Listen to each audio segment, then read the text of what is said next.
Hey guys, Arcade Jason here. I just seen a video on YouTube, and the name of the video was called "What's Inside an Arcade Machine?" And I get it. I mean, it's actually a really cool video, but it kind of strikes a chord with me. And the reason why is because I guess you could say I'm an arcade preservationist. And it hurts my feelings to see that. To see, oh no, another game got ruined. Luckily it's a Pac-Man. I mean, yeah, I know there's lots of Pac-Man out there that, I mean, geez, they only made 100,000 of them, so I guess it's not that big of a deal.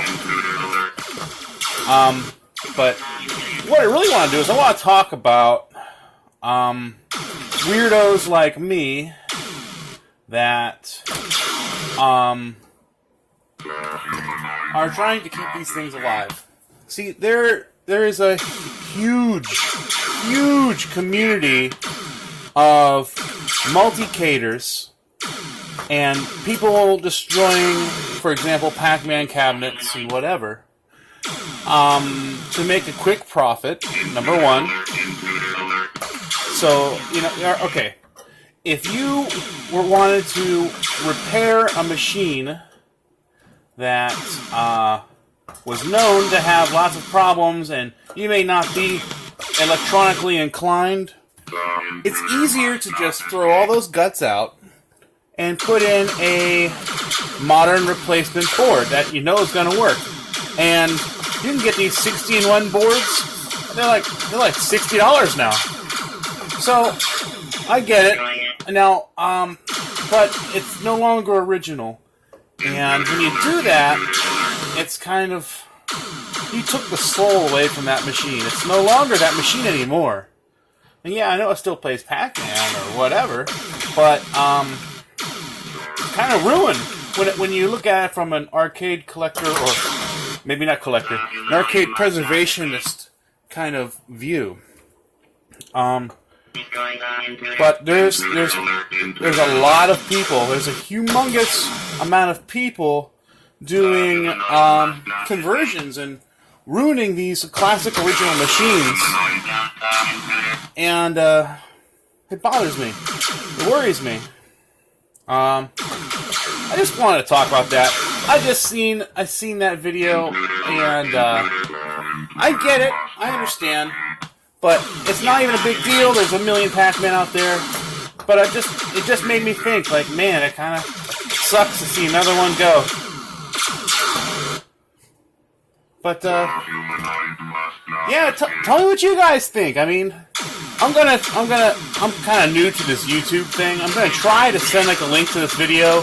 If not, you'll have to take my word and look it up. But yeah, as it sits right now, there's quite a few people out there that are gutting these machines, converting them to other things. Now, these machines, they suffered a heavy hit in the late 80s, in early 90s, when all these things were converted to other games. Now, if you were an operator back in the day, and you, all of a sudden, business started to slow down big time, okay? Now, you had a few options. You could buy the latest, greatest game that's not going to make as much money as it used to, or you could buy a kit for like $300 to $500, and that kit would have a new game, and you just need an old cabinet. And let's say if you're an operator, you probably already have a whole warehouse filled with games that you cannot operate because they're so old.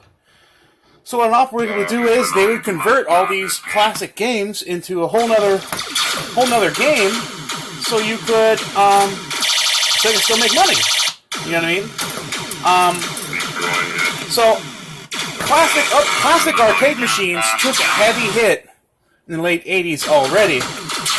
A lot of rare, or valuable, or sought-after machines today are basically gone. Heck, when I started buying stuff in, let's say, I don't know, 15 years ago, even then, these machines were not worth that much. I was picking up machines for $50 a pop and whatever. It was a very common thing to get them really cheap. And now things are worth more when there's less of them and there is more people looking for them. As long as there's a lot of people looking for it and there's not many to be found, things get valuable. And I guess there's another way to look at it. If all these machines get ruined, people like me and people like you maybe that have these machines all original, maybe you guys will have the more valuable machines. But it hurts me to see yet another machine get ruined right in front of you know what it reminded me of? Have you guys seen Todd Tuckey's video? TNT Amusements. Todd Tuckey has a video where he was throwing stuff off the roof of his building. Now, for example, one of those games was, it's funny, I still remember this. That's how much it bugs me. One of those was an Omega Race. I had an Omega Race. I ended up selling it. I don't have an Omega Race now. I would have killed for that Omega Race. Maybe it was in bad condition, but I would have done whatever it took to fix that Omega Race. Somebody would have. I mean, you don't have to throw it off the roof of the building. But, you know, I'm rambling on.